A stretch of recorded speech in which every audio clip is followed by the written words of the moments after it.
ലിബറലിസത്തെ നമുക്ക് വിമർശന വിധേയമാക്കേണ്ടി വരുന്നത് അത് സ്വയം തന്നെ ഒരു പ്രശ്നമാണെന്നതിനോടൊപ്പം അത് എത്തീസത്തിന്റെ ധാർമ്മിക അടിത്തറ കൂടിയാണ്.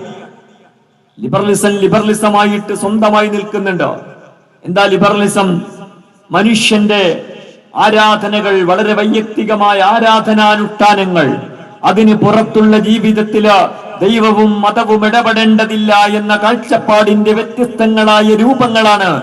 അതിന് ഇടതുപക്ഷ രൂപങ്ങളും വലതുപക്ഷ രൂപങ്ങളും അതിനിടയിലുള്ള രൂപങ്ങളും ഒക്കെയുണ്ട്.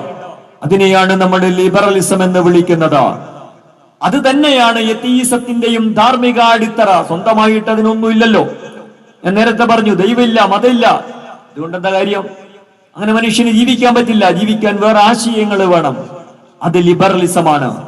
എന്നാൽ ഈ ലിബറലിസത്തിന്റെ ധാർമ്മിക അടിത്തറ എന്താ? ശാസ്ത്രം കൊണ്ട് ധാർമ്മികത ഉണ്ടാക്കാൻ കഴിയില്ല. എത്തീസ്റ്റുകളെ സംബന്ധിച്ചിടത്തോളം എല്ലാറ്റിന്റെയും അടിസ്ഥാനം ശാസ്ത്രമാണ്. ശാസ്ത്രമാത്രവാദികൾ